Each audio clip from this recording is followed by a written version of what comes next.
soy Macario Schettino, profesor de la Escuela de Gobierno del TEC de Monterrey, y los quiero invitar este martes 3 de noviembre, 5 de la tarde, en el programa, la emisión Panorama, que dirige Carlos Elizondo, colega del Tecnológico. Vamos a platicar de lo que está ocurriendo en México, de la economía mexicana este año y el que viene, esta situación compleja que estamos viviendo en todo el mundo y bueno, en particular en nuestro país. Los esperamos este próximo martes 3, 5 de la tarde, Panorama.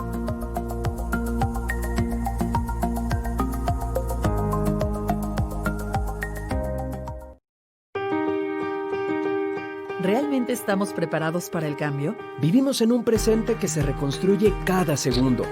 Somos constantes aprendices de todo. Las cosas que aprendemos hoy se quedan tan obsoletas como la última versión de un smartphone. Nuestra realidad exige que evoluciones con la misma rapidez. Pero donde todos quieren un cambio, pocos están listos para hacerlo. Nosotros evolucionamos para que tú no dejes de hacerlo. Con una nueva oferta educativa, estratégica e innovadora que evoluciona al ritmo que tú necesitas. Con el fin de que construyas la realidad para la que nadie nos preparó.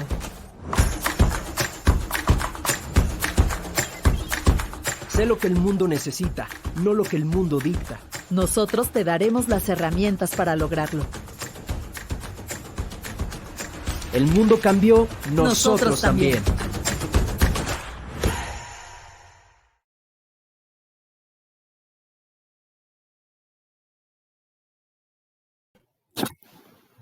¿Qué tal? ¿Cómo están? Me da mucho gusto saludarlos en una emisión más de Panorama. Yo soy Carlos Elizondo y hoy yo sé que todos querríamos estar especulando, muchos de nosotros, sobre qué va a pasar con la elección de unas horas, que bueno, ya empezó, pero la verdad es que tendríamos muy poco que anticipar, hay que esperarnos a los datos y en ese momento sabremos cuál es el impacto que tendrá en México. Ojalá sepamos pronto, porque eso tendría que ver con que a Biden le fue bien. Pero vamos a hablar de otra cosa que también es especular, pero es especular con mucho más información. Y de lo que vamos a hablar es de cómo va la economía mexicana, qué podemos esperar para este año y el siguiente, cuáles son los indicadores que ya nos permiten vislumbrar una cierta tendencia. Y para eso he invitado a un profesor del TEC, un colega, un amigo, también de la Escuela de Gobierno, y que conoce muy bien la economía mexicana, la sigue con mucho detalle. Incluso hace poco dice que ya no tiene que hacer un indicador anticipado que antes hacía medio intuitivamente, porque ya el INEGI lo va a hacer. Y por supuesto estoy hablando de Macario Schettino. Macario, bienvenido. Muchísimas gracias, Carlos. Muchas gracias a todo el auditorio. Pues Macario, vamos al grano porque yo me eché mucho rollo. ¿Cómo ves la economía al cierre? ¿Cómo está ahorita? ¿Cómo te la imaginas a fin de año? ¿Y cómo la ves para el año entrante? También en comparación de nuestro vecino, porque antes se decía que éramos casi una copia perfecta de lo que sucedía ahí arriba, aunque a veces con un poco menor crecimiento. Adelante, por favor, Macario. Sí, muchas gracias, mano. Lo que tenemos en México indudablemente es una situación compleja en materia económica, todo el mundo lo sabe, no necesito detallar esto. Sin embargo, sí vale la pena tratar de entender por qué es tan complicada la situación para entonces saber qué es lo que puede ocurrir hacia adelante. Yo tengo un par de gráficas que me gustaría mostrarles para, con base en ello, hacer más fácil comprender lo que está ocurriendo en la economía mexicana. Y bueno, esta es la primera gráfica. Esto es cómo crecía México en 2018, de enero a octubre de 2018. Ahí pueden ver el comportamiento de la economía, un crecimiento que todo mundo le parecía escaso, 2,5% era el promedio que traíamos para octubre de 2018, cuando se le ocurrió al presidente electo en ese momento, Andrés Manuel López Obrador, cancelar la construcción del aeropuerto. A partir de ese momento, el comportamiento de la economía es el que ahora se ve en color naranja, una contracción que tuvimos en los siguientes meses, que para febrero, antes de que llegara el bicho, antes antes del coronavirus en nuestro país, ya traíamos una contracción prácticamente de 1%, es decir, perdimos 3,5 puntos de crecimiento simplemente por esta decisión de dejar de construir la obra más importante de infraestructura que tenía América Latina. ¿Qué pasa cuando ya llega el coronavirus? Y ahí es donde creo que es muy útil, como tú decías, comparar con lo que ocurre en Estados Unidos.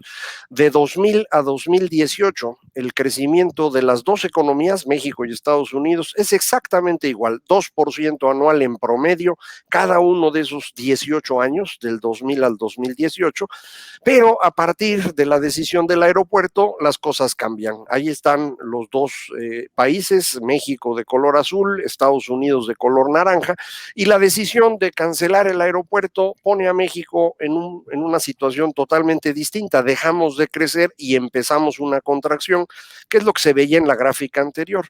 Esta diferencia es muy importante porque mientras Estados Unidos sigue creciendo todo 2019, nosotros ya no lo hacemos. Y para el inicio de este 2020, antes de que llegara el coronavirus, ya traíamos un rezago de 3% contra Estados Unidos en términos de crecimiento. El golpe de la pandemia es mayor en nuestro país porque no hicimos ninguna medida para frenar el golpe inicial y por eso la caída es mucho mayor. Estados Unidos se contrae 9%, nosotros 19%. Y en la recuperación, aunque nosotros brincamos bastante y creo que lo festejaron en el gobierno, Estados Unidos hace lo mismo, un rebote obvio simplemente porque se acaba el confinamiento, la cuarentena, pero ahora la diferencia que tenemos con Estados Unidos al cierre del mes de septiembre es de 7,5%. Estas diferencias que estoy mostrando en la pantalla, que ahorita voy a quitar ya para poder platicar sobre lo que viene hacia adelante, implican que México va a tardar un buen rato en recuperarse. Estados Unidos muy probablemente llegue el próximo año al nivel que tenía previo a la crisis, al nivel de 2019. Nosotros, para llegar a eso, vamos a tener que esperar al 2025. Hoy mismo el Banco de México publicó la encuesta que hace de los especialistas del sector privado en materia económica para ver qué esperan de la economía este año y los que vienen. Para este año, la mediana, es decir, justo a la mitad de la distribución de la encuesta, lo que opinan, digamos, en promedio los economistas de este país, es que México se contraerá 9,3% en este año. El próximo año vamos a crecer, nada más por el rebote, 3,2%, eso es lo que esperan todos. El siguiente año, 2022, creceríamos 2,2% y de ahí en adelante 1,95%. Esta estimación es la que nos llevaría a recuperar el tamaño que México tenía en 2018 para 2025. Es decir, el sexenio del señor presidente López Obrador tendría un resultado negativo en términos de producción en general, sin hacer el cálculo por habitante y demás, nada más el Producto Interno Bruto en general, tendríamos una pérdida durante el sexenio. Yo tengo algunas dudas, Carlos, a lo mejor las platicamos más adelante, porque como veíamos en las gráficas, México ya no trae esta tendencia de 2% anual. Eso era lo que traíamos antes de que se empezaran a tomar estas decisiones. Ahora, no sé cuántas personas quieran invertir en México. Sí me queda claro que no hay una cantidad abundante de mexicanos que estén comprando simplemente porque no hay ingresos y no hay empleo. De manera que no veo de dónde vamos a sacar un crecimiento anual de 2%. Es más probable para mí que a partir de 2021 empecemos a tener contracciones continuas y no un crecimiento económico, que es lo que todos los economistas están estimando. Me parece que con base en la inercia que traíamos, pero esa inercia me parece desapareció fundamentalmente a partir de la cancelación del aeropuerto, pero ahora con mayor claridad a partir de la cancelación de la reforma energética, de la que tú sabes bastante y creo que coincidirás conmigo, el estar bloqueando las inversiones en el sector más atractivo que tenía México, pues no puede ayudar a que este país crezca mucho. Pues Macario, la introducción es muy clara. Antes de seguir, vamos a hacerle la pregunta al público. Tú ya la contestaste, vamos a ver si te creen y después vamos, por supuesto, a profundizar en algunos de estos temas. ¿Cuánto considera usted que la economía mexicana se recuperará cuándo se recuperará del impacto derivado de la pandemia. Ya están los años. Ahora, Macario, vamos a empezar por un tema que dijiste que me parece muy importante, que es la trayectoria de la inversión. Y de otro tema que tú has mencionado en más de una de tus columnas, que es la inversión la importación de bienes de capital, digamos, ¿no? Estos dos elementos no solo te ayudan a entender cómo estás ahora, sino te ayudan a entender qué esperas hacia adelante, porque el crecimiento de hoy todavía tiene que ver con lo que invertimos en el pasado. Es decir, esa planta que se acabó en el 2018, que ahora se está empleando, ya le echaron a andar otra vez, o ya llegó a su capacidad, eso es crecimiento.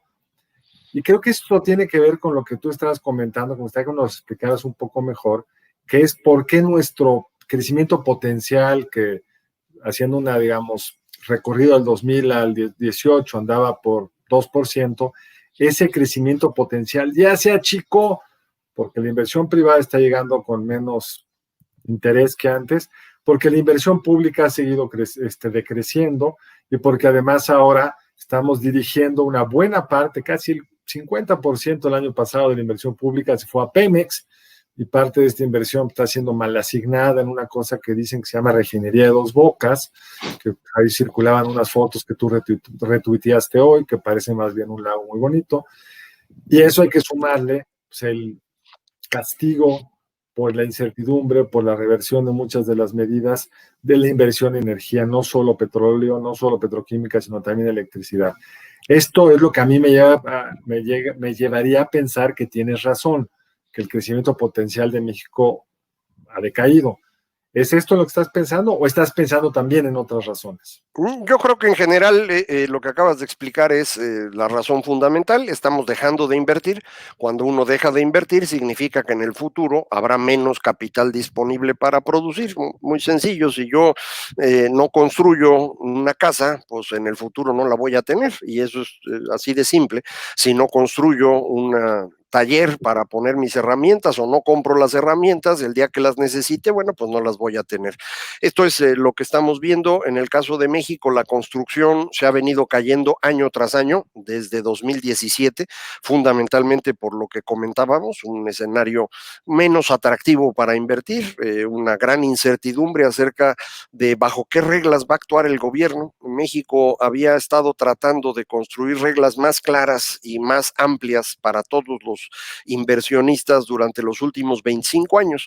El gobierno del presidente López Obrador quiere regresar a una época previa en donde el gobierno decidía arbitrariamente qué cosas se podían hacer y cuáles no.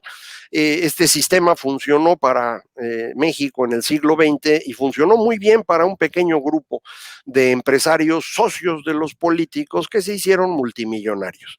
Pero pues eso es lo que llaman los economistas instituciones extractivas, es decir, se ponen de acuerdo un grupo de empresarios con un grupo de políticos y nos saquean a todos. Nos van cobrando las tarifas más altas, les tenemos que pagar más a los sindicatos, nos cobran impuestos que se utilizan para financiar a grupos específicos y al final pues acabamos todos mal. Ese fue precisamente el gran problema de México en el siglo XX y que estábamos tratando de resolver utilizando herramientas desde el Tratado de Libre Comercio de América del Norte hasta instrumentos muy específicos como organismos autónomos independientes, técnicos, que vigilaran la inversión, por ejemplo, en energía, una comisión reguladora de energía, un Centro Nacional de Consumo Eléctrico, una Comisión Nacional de Hidrocarburos, todos ellos formados por personal técnico que no dependía de los políticos y que pues iba a darle espacio a la nueva inversión. Todo esto fue destruido por este gobierno en los primeros 2 años y ahora pues está todo lleno de personajes que están subordinados al presidente, y esto ha llevado incluso al extremo de que empiecen a tratar de revertir la reforma energética sin modificar la Constitución. Por alguna razón extraña piensan que pueden hacerlo así, y el resultado es que pues las empresas extranjeras que estaban invirtiendo se empiezan a alejar, las nacionales están viendo a ver si invierten aquí o mejor lo hacen en otro país, y la Suprema Corte de Justicia ya les dijo que no pueden hacer lo que están están haciendo. Entonces, no sé en qué dirección se muevan, Carlos, pero el resultado es menos confianza, y si hay menos confianza, las inversiones van a ser menores. Menos inversión significa un menor crecimiento hacia adelante, y a eso me refiero cuando supongo que no vamos a tener este crecimiento potencial de 2% anual como teníamos antes, sino incluso pienso podríamos tener contracciones año tras año. Entonces, ¿tú crees que se recuperará el nivel del PIB que traía México en el 18, no en el 25 con esta hipótesis?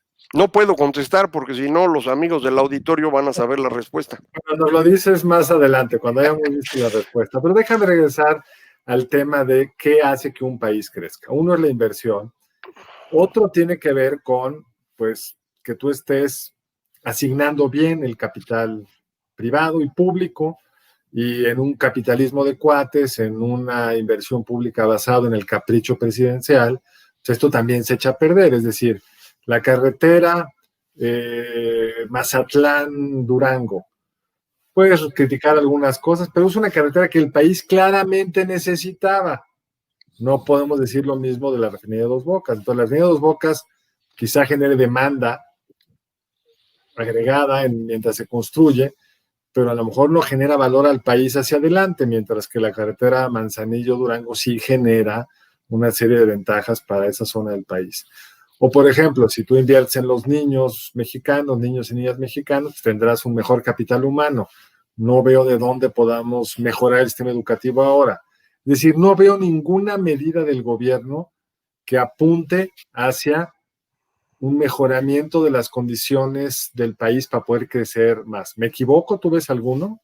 No, creo que a lo mejor hasta te quedas corto, Carlos. No es solo que no haya medidas para que el futuro sea mejor, sino que hay muchas medidas que nos están llevando a una situación crítica. Para mí el caso más grave es Pemex.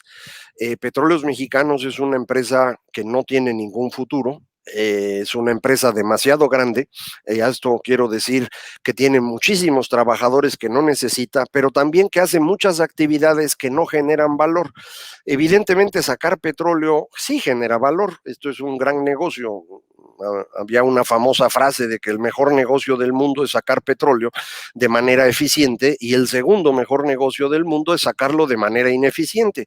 Pemex estaba en el segundo mejor negocio del mundo, pero si tú le sumas a sacar petróleo las otras actividades que hacen, refinar, hacer fertilizantes, tratar de hacer petroquímica de manera muy inadecuada, el resultado es una empresa extremadamente costosa. Hemos perdido muchísimo dinero en Pemex. Este dinero se pierde de distintas maneras.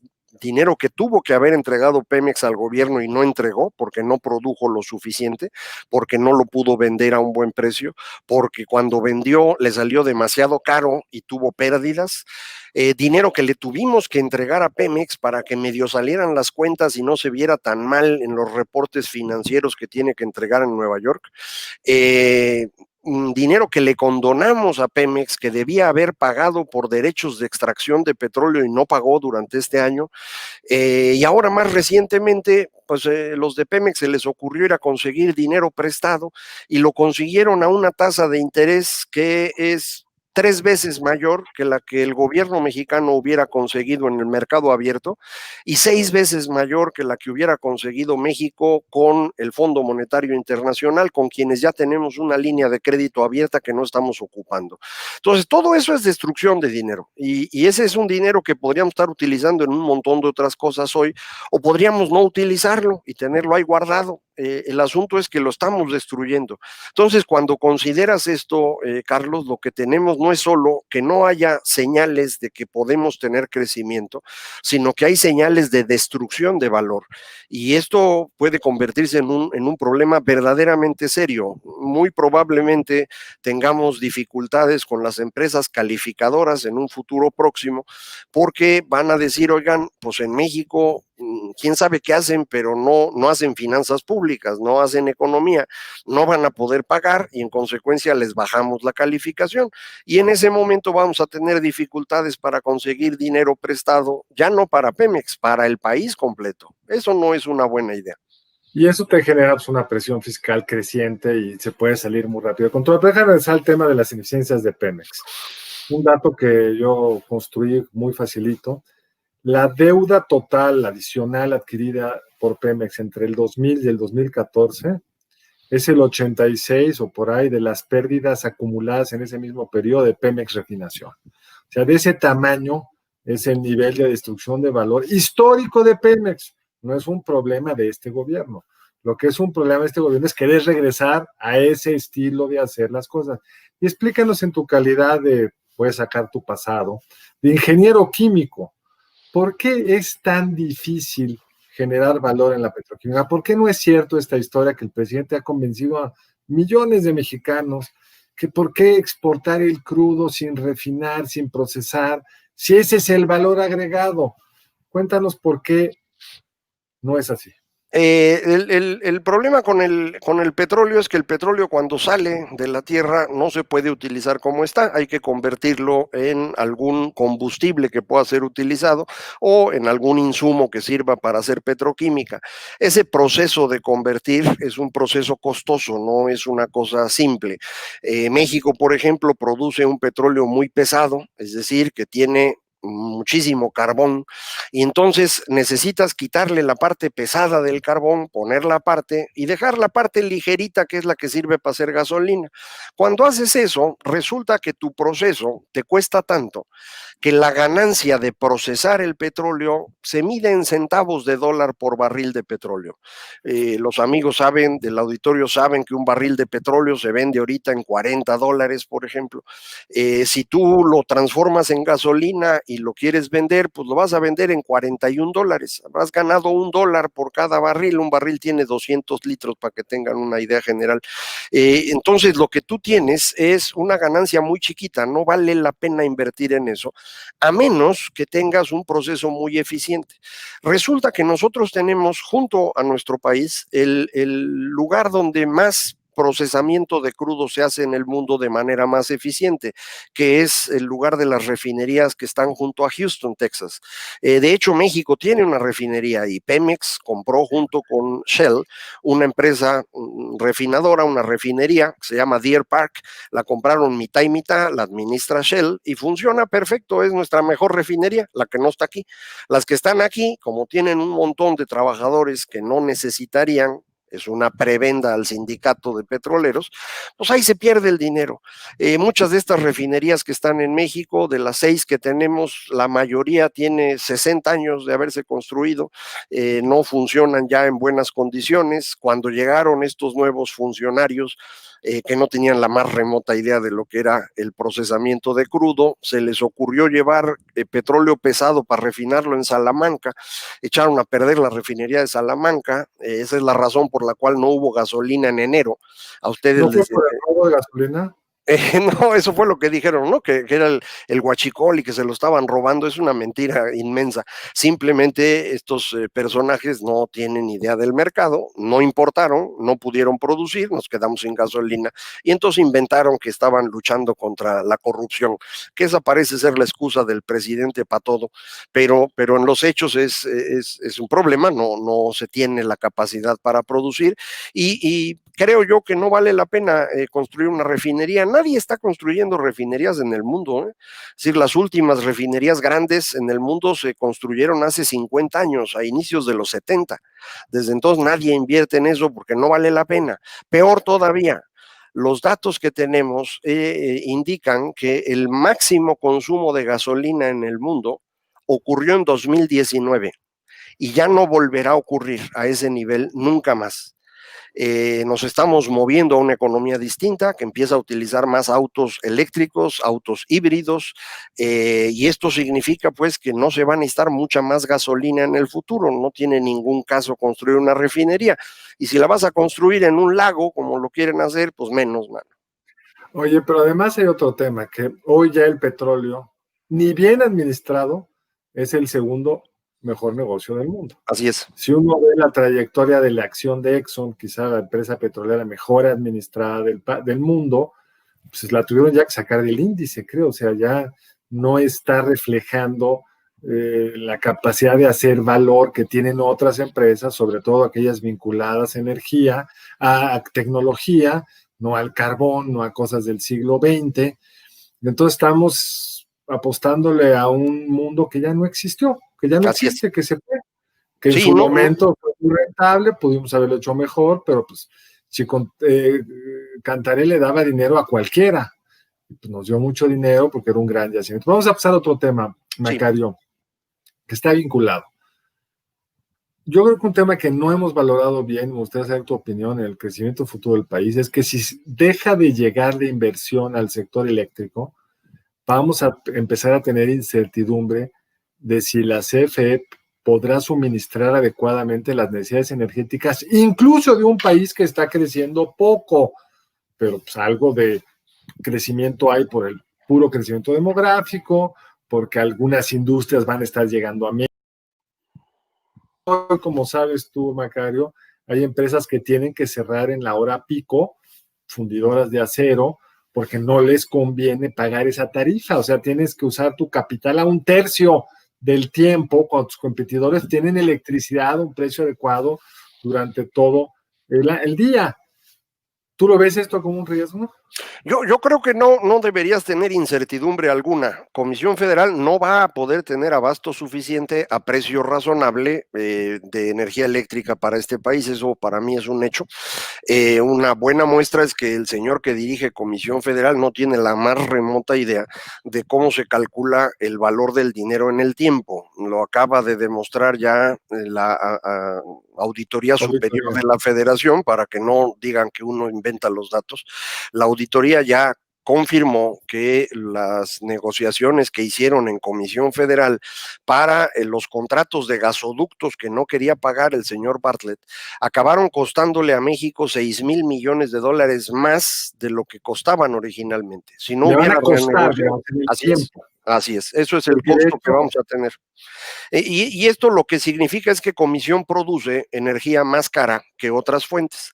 Para administrar la energía en México de una manera eficiente, habíamos construido este Centro Nacional de Administración del Consumo Eléctrico, el CENACE, que tenía como función recibir las ofertas de energía disponible en cada segundo del tiempo, ver la demanda y administrar asignando por el menor costo disponible en cada momento. Eso ya lo acabaron y van a vender primero la energía eléctrica de Comisión Federal y después la de las fuentes alternas. Esto de entrada va a elevar el costo de la energía eléctrica en nuestro país y esto tiene un problema más grave todavía. La inversión en México para producción de manufacturas depende fundamentalmente de esa energía, porque ese es uno de los costos más importantes en la producción. Es decir, México tiene muchas ventajas para exportar a Estados Unidos. Están aquí juntito, medio entendemos inglés, usamos los mismos usos horarios, ya les entendimos, pero si no tenemos energía a buen precio, no vamos a poder exportar bien. Entonces, muchas empresas van a preferir invertir en otro país y no en México, nada más porque no hay garantía de tener energía eléctrica a un precio razonable. Entonces es un problemón, ¿eh? Bueno, pues no estás muy optimista, pero no es culpa tuya, es de la realidad. Pasemos a otro tema, mi querido Macario, que es el crecimiento pues, del país siempre es un promedio. Uno podría argumentar que, bueno, estamos creciendo menos, pero ahora están creciendo más los estados más pobres, y aunque tiene un costo en agregado, pues vamos a ser un país más justo, porque hay una enorme desigualdad regional. Y si uno ve el último dato de Tabasco, pues sí le fue bien a Tabasco, creció. ¿Es cierto que estén creciendo más los estados del sureste o los estados más pobres? Esto va a ayudar a por lo menos tener un país, aunque más pobre de lo que podría ser, menos inequitativo. No lo creo. Tabasco creció en esta última medición precisamente por la albercota esta de Dos Bocas que están haciendo, pero no hay crecimiento en el resto de los estados del sur-sureste. Las últimas décadas, los estados del sur, Chiapas, Tabasco, Oaxaca, Guerrero, Veracruz mismo, han crecido menos de 2% anual, mientras otros estados crecen arriba del 4%. Y la razón fundamental es los que están asociados al exterior exterior, los que pueden exportar, crecen más rápido. Los que pueden vender turismo crecen más rápido. Y los que no tienen ni turismo ni industria, pues ahí están dando lástimas. Lo que puede ocurrir es que todos ahora dejemos de crecer. Y en ese sentido dirías, bueno, ya estamos igualitos todos, ya todos damos lástima, pero esa sería la única cosa. Hay un elemento clave en esto del crecimiento jalado desde el exterior que creo que vale la pena mencionar. El presidente ha insistido que vamos a recuperarnos rápido en la economía por el TEMEC y cosas similares. Más allá de lo que pase con la elección de Estados Unidos y el efecto real del TEMEC, si lo que crece son las exportaciones e importaciones del país, esto lo que significa es que la demanda interna, o sea, cómo vivimos los que estamos aquí, se desploma. Yo hice el cálculo a la mitad de este año, que son los últimos datos que hay, si la economía mexicana se contrae 10% este año, con las condiciones de balanza comercial que tenemos, el efecto para nosotros los que estamos en México es una contracción del 18%. Porque las exportaciones nos hacen pensar y nos dan en la suma total un impulso que no se refleja en todos los mexicanos, sino solamente en los que están exportando. Entonces, la contracción de la demanda interna del país, que esa es la definición que tenemos, es de 18% para este año, Carlos, y esto significa que los mexicanos en general tienen una contracción de 18% en sus ingresos. Esto se refleja en 10% de los mexicanos que no tienen empleo, lo perdieron durante la pandemia y no lo han recuperado, y los que sí lo tienen han tenido una contracción promedio en su ingreso de 8%.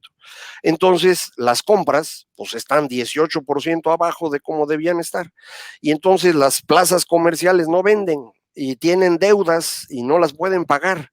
Y ahora que llegue el Buen Fin, si se mantiene esta contracción, vamos a empezar a ver cómo se refleja esta contracción del consumo en un problema de pagos a proveedores, a bancos y a final de cuentas al sistema financiero en su conjunto. Ahora, pero si tú ves los datos del salario mínimo y del salario medio hasta por lo menos antes de la pandemia, el salario medio de cotización, promedio de cotización ha subido. Entonces, menos gente tiene trabajo, pero el salario mínimo ha subido. ¿Cómo puede darse esta combinación? Esto es más o menos claro. Lo que tenemos es un incremento promedio en el salario de cotización del Seguro Social de 4% de un año a otro, ya descontando la inflación. Si tú le añades a esto la contracción del número de trabajadores, el resultado neto, que es lo que los economistas llaman masa salarial, se empezó a contraer desde el mes de julio. Entonces ya tenemos una contracción en la capacidad de compra de todos los mexicanos que trabajan en el sector formal. En el sector informal la contracción es 10 veces mayor. Es decir, si en el seguro, los que están asegurados en el IMSS, se perdió 1 millón de empleos, en la economía informal se perdieron 10 millones. Entonces es 10 veces mayor la contracción. Evidentemente, quien está en la economía informal tiene ingresos más bajos, pero el impacto para ellos pues es igual de espantoso, ¿no? Ahora bien, no me acabaste de contestar mi pregunta porque te fuiste por un lado muy interesante, pero no era el de la pregunta exacto. Hoy los estados del norte y del centro norte, ¿siguen creciendo más que el resto del país o no? El último dato que tenemos todavía no permite saberlo porque es todavía cuando venía la contracción. Vamos a tener el siguiente dato de actividad industrial, sale, no me acuerdo si mañana o pasado. Vamos a tener ya información clara al respecto. En este momento, a estimación, a ojo, dado al comportamiento de las exportaciones, yo te diría que del centro al norte de México, el crecimiento ya está otra vez en niveles previos, es decir, están creciendo 3% probablemente muchos de ellos. Ya las exportaciones manufactureras y las importaciones de bienes intermedios, es decir, de insumos para la industria, están al nivel que tenían antes de la crisis, antes de la pandemia. El dato que salió hoy de expectativas de las manufacturas ya está en niveles de crecimiento crecimiento económico. El índice de pedidos manufactureros, que también salió el día de hoy, ya está al nivel previo a la crisis. Nuestro gran cliente, la industria manufacturera de Estados Unidos, tuvo para el mes de octubre un dato espectacular, también en indicador adelantado. Entonces yo te diría, a todos los que exportan manufacturas les está yendo muy bien. Los dos estados que vivían también del exterior, que hoy deben estar muy mal, son Baja California Sur y Quintana Roo, porque ellos lo que vendían era turismo, y ese sí no se está recuperando. Pero los que vendían manufacturas, Aguascalientes, Querétaro, Nuevo León, San Luis Potosí, puede ser que incluso Chihuahua, deben estar ya teniendo crecimientos bastante interesantes. Entonces la desigualdad se va a acrecentar, la desigualdad Sí, regional. sí. Ahora bien, uno de los argumentos para hacer el Tren Maya y el tren interoceánico es que va a permitir conectar a esa parte del país, a los puertos, a las redes ferroviarias, y entonces van a poder ganar con la integración comercial que no han logrado hacer ahora, y como decías tú, pues entonces dan lástima. ¿Van a dejar de dar lástima gracias a estos trenes? No creo que el problema del sur de México sea de infraestructura, honestamente. Un ejemplo, el presidente Fox, y de eso hace ya un buen rato, le construyó a Chiapas una cantidad de infraestructura impresionante, desde la autopista que sale de Tuxtla Gutiérrez a Villahermosa, un aeropuerto nuevo, el tercer aeropuerto de Villahermosa, porque los dos anteriores eran fraudes. De Tuxtla. De Tuxtla. Perdón, Tuxtla Gutiérrez, perdóname, sí, y le construyó un puerto nuevo, Puerto Chiapas. Ninguna de esas tres herramientas de infraestructura se convirtieron en un detonante de la actividad económica de Chiapas significativo, y creo que es un problema mental, mano, es algo muy importante. En el sur de México, las estructuras políticas siguen siendo extraordinariamente fuertes, bajo la misma lógica que tuvo el PRI en el siglo XX en el país en general, y son esencialmente estos instrumentos de capitalismo de cuates, en donde pues uno no puede hacerse rico de manera privada actuando de forma razonable y legal, porque no te dejan. El gobernador tarde o temprano va sobre ti y te quita lo que tienes. Así es como ha funcionado esa región de México, y no va a dejar de funcionar así porque le pongas un puerto nuevo. Lo que necesitas es obligar a esos estados a actuar dentro de una visión más moderna del mundo, que es esencialmente que haya Estado de Derecho, man. Entonces, si no hay Estado de Derecho, esto no funciona. Esto creo que fue muy exitoso en el norte del país. El NAFTA nos obligó a cumplir la ley y nos dio como resultado una camada de empresarios verdaderamente emprendedores, y ya no solamente estos compadrazgos que se hacían millonarios al amparo del gobierno. Eso en el sur no ha pasado, y creo que esa es la verdadera diferencia, y no se va a resolver con un tren o con un puerto, ¿no? Eso no es el problema. Y eso está siendo muy optimista, que se va a poder acabar el tren o el puerto. Sí, claro. Como se han hecho muy a la carrera. Hoy tenemos el otro gran proyecto caprichoso del sexenio pasado, el tren México-Toluca, que pues no lo han terminado. Ese sí no lo cancelaron el aeropuerto de Texcoco, el que estaba bien planeado, el que hacía sentido, ese sí lo cancelaron. Ya están queriendo completar el México-Toluca, cosas muy raras de este gobierno, pero en fin. Uno de los temas que se ha especulado, se ha discutido mucho, Macario, es que, bueno, había una tensión entre proteger la vida o proteger la economía. Es decir, que ahora no había con la pandemia. Por la pandemia, que no había que confinar demasiado para no darle pues un golpe mayor a la economía. Y cuando uno revisa las decisiones de este gobierno son muy extrañas, porque primero, sí acabamos confinando tarde y mucho en el siguiente sentido. Si uno compara las reglas de confinamiento para la industria en México respecto a Estados Unidos, pues aquí el cierre fue casi total. Hubo excepciones, el tequila logró quedar fuera del semáforo rojo intenso. La cerveza, no se pudo producir 1 litro de cerveza, mientras que en Estados Unidos seguían produciendo cerveza. Es decir, confinamos brutalmente en la parte industrial, y los datos que alguna vez platicamos son pavorosos. La caída de la industria en México fue mucho más fuerte que la caída en Estados Unidos, el doble. Pero por el otro lado, el resultado neto que hoy vemos es un México pues, que no enfrentó bien el tema del virus, y no solo se refleja esto en muchos muertos, muchos enfermos y en una destrucción familiar horrenda, sino quién va a regresar a Quintana Roo o a California si no ha sido contenido el virus.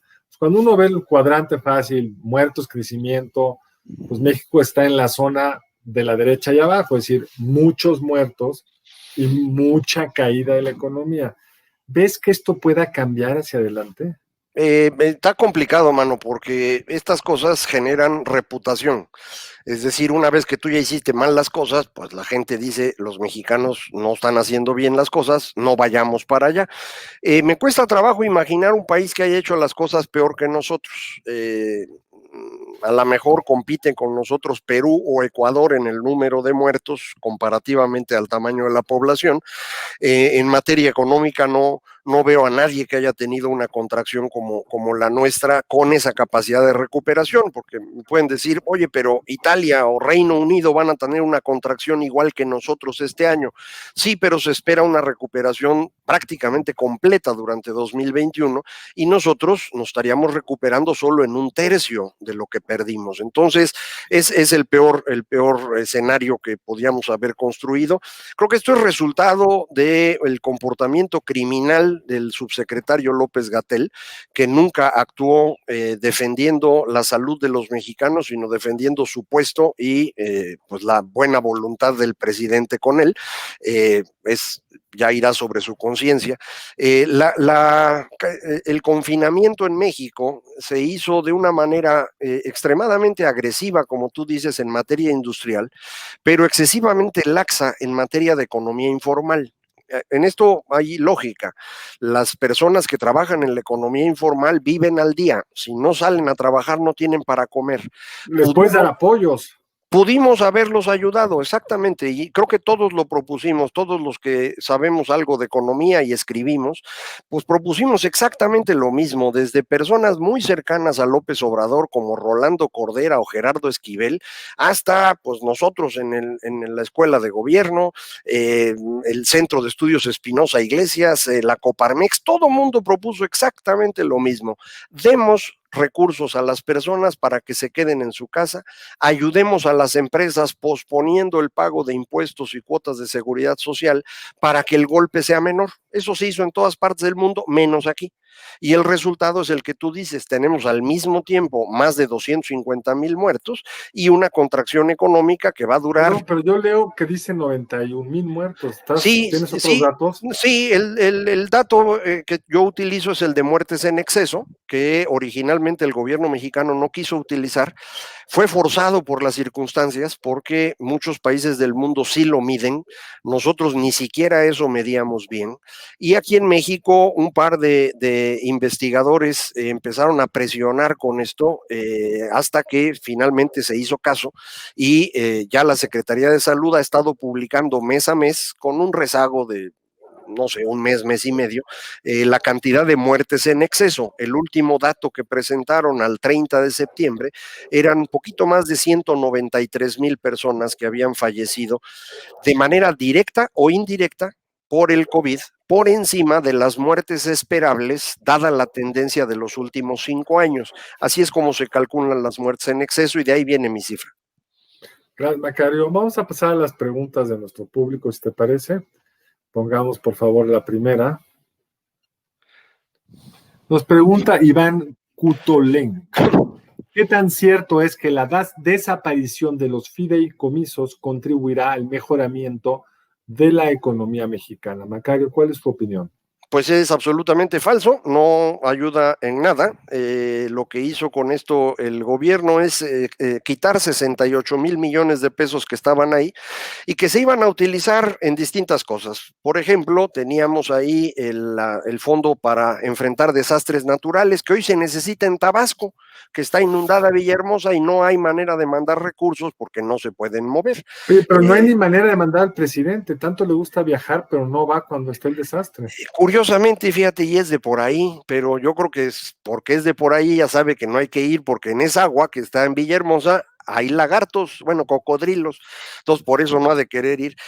No, esto es una tragedia, lo de los fideicomisos. A mí me da mucha tristeza el caso del Fonden, me da más tristeza el caso del Fondo de Gastos Catastróficos con el que funcionaba el Seguro Popular. Esto es un crimen. Explícalo, por favor. Sí. Explica, porque la gente no entiende muy bien por qué es un crimen. Pues se va a gastar en salud, nos dice el gobierno.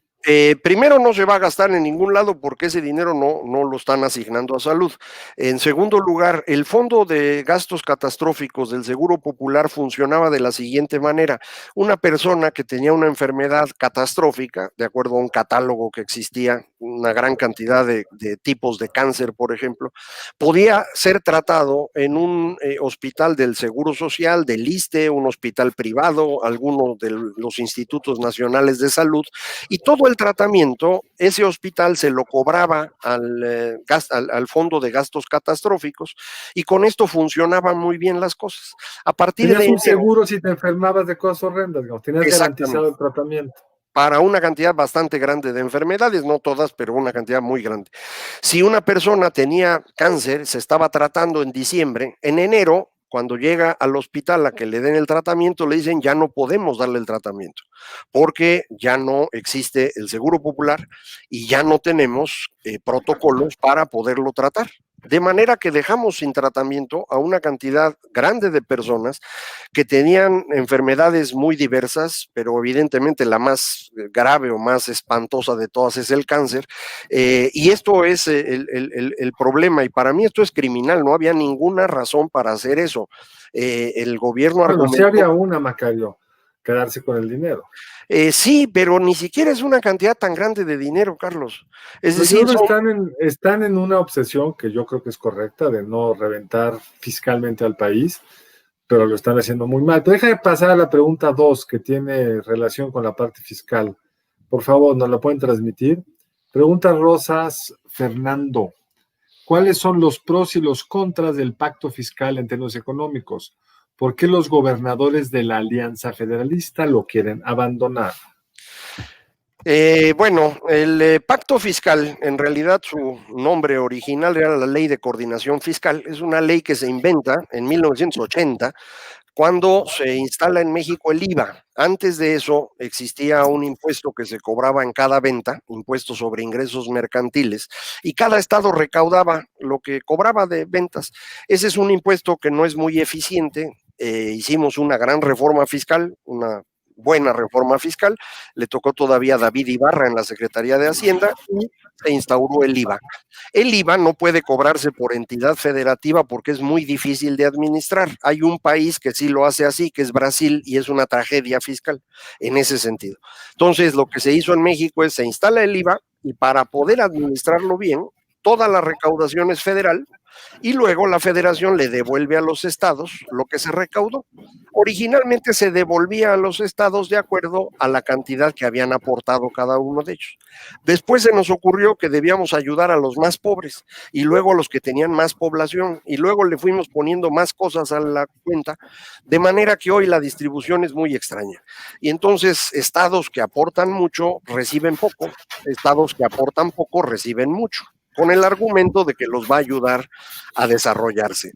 Esta ley, insisto, es de 1980, o sea que ya llevamos 40 años con ella, y en esos 40 años los estados que no estaban desarrollados siguen sin estar desarrollados, de manera que no está sirviendo. Y esa es la razón por la cual los estados que más aportan y menos reciben dicen, oigan, queremos que nos den un poco más de dinero, pero el origen del conflicto no es exactamente la ley, el origen del conflicto es el maltrato del presidente a los gobernadores, porque les quitó otras fuentes de dinero que iban de la federación a los estados, y las ha estado administrando en su propio beneficio presidencial, para desarrollar los proyectos de los que hemos estado hablando que no sirven para nada, ¿no? ¿Cuáles son esas fuentes? Porque creo que aquí hay una cierta confusión. Sí. Hay, por un lado, las participaciones, que son las que se reparten con una regla, y entiendo que eso se ha cumplido. Sí. Están las aportaciones que son para salud, educación. Bueno, la salud es otro problema que está en tránsito. La educación, seguridad, algunas otras cosas que también se ha cumplido, pero hay una serie de gastos más discrecionales que el gobierno federal ha ido o desapareciendo programas, como el programa de fondos metropolitanos, que ya los quitó, o el gasto federalizado que está yendo hacia los estados favoritos del presidente. Exacto. Y entonces, en un contexto donde además la bolsa otra se ha hecho chica porque la recaudación ha caído, y un elemento, Macario, creo que hay que subrayar: el pacto fiscal era sostenible porque despuesito de esa ley que vino el petróleo. Y entonces, pues a todos nos convenía estar en la federación porque salía petróleo por todos lados, era muy buen dinero y ese se repartía con las reglas que derivaban de la propia ley de coordinación fiscal. Ahorita al Cuando revés. el ingreso petrolero se cae, pues entonces el hoyo se hace muy complicado. De hecho, no es que se caigan los ingresos petroleros, ahora son egresos petroleros, Carlos. Es decir, Pemex está incrementando su valor negativo a una Hay un velocidad cuadro tan en el grande. reporte de Pemex que no dice eso, Macario. Dice, por cada peso que le da el gobierno federal, le regresa como 9. ¿Quién miente, tú o Pemex? Pemex, es muy fácil verlo porque los datos de Pemex están en la página de Pemex, uno puede bajar los estados financieros y confirmar lo que acabo de decirles. El valor negativo de Pemex hoy es de 2.5 billones de pesos. Pero es por las pérdidas, no es el flujo No, entre el no, es gobierno federal y el gobierno y Pemex mismo. bueno, el flujo es negativo en este año, los primeros 2 trimestres. En el tercer trimestre, que es el cuadrito que tú viste, el tercer trimestre alcanzaron a salir tantito arriba, pero los primeros 2 trimestres perdieron Pero una están fortuna. haciendo otra trampa muy simpática, es que están sumando como ingreso, recurso que Pemex le da a la federación, el IVA y el IEPS que nosotros pagamos. En la gasolina. Como un impuesto que Pemex le da a la federación. Así es. En fin, es una contabilidad muy creativa. Ahora, deja de preguntar antes de empezar a la siguiente pregunta, muy rápido, porque ya ya llegó la pregunta. La siguiente pregunta es Pam Flores, quien hace el siguiente cuestionamiento.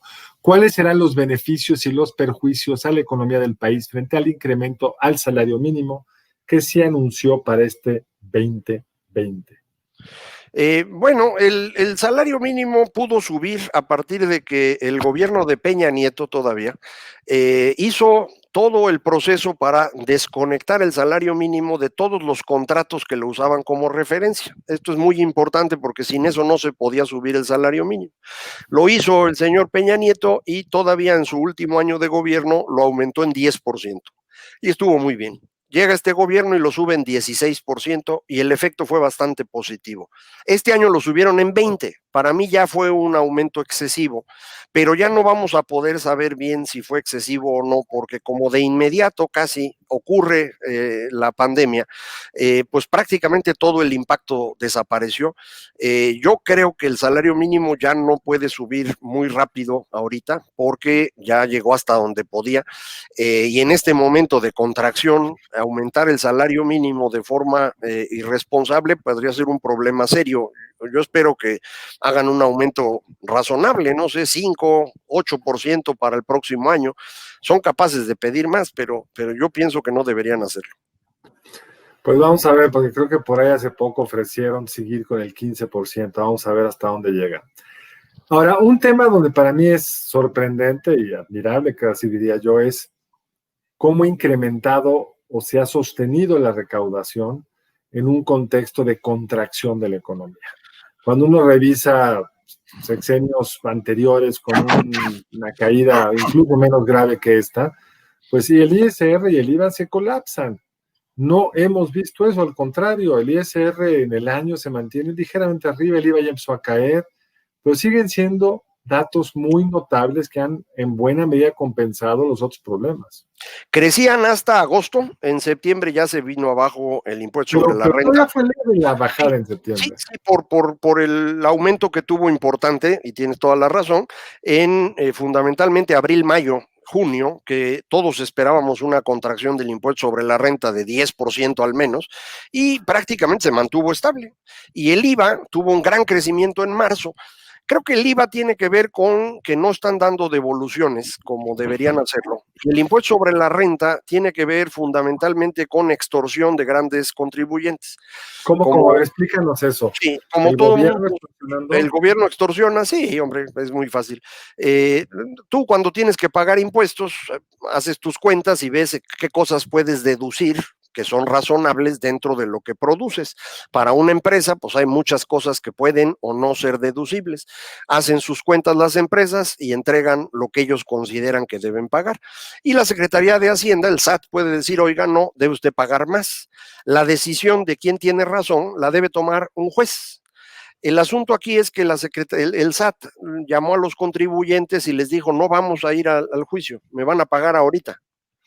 y fue doblegando uno a uno a varios de los grandes contribuyentes, a unos para que no tener un pleito público que pudiera dañar su imagen, otros porque había órdenes de aprehensión contra sus funcionarios, y esto acabó en que la Asociación de Abogados de Estados Unidos mandó una carta al gobierno mexicano diciendo, oiga, le solicitamos que por favor se sujeten a la ley y no sigan haciendo estos procedimientos.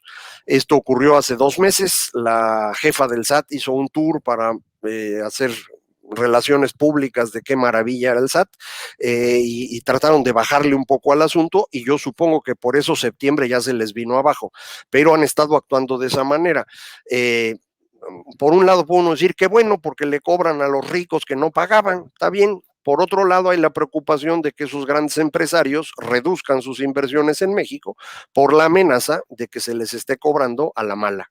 Entonces, no sé exactamente quién tenga razón, ya lo iremos sabiendo en el tiempo.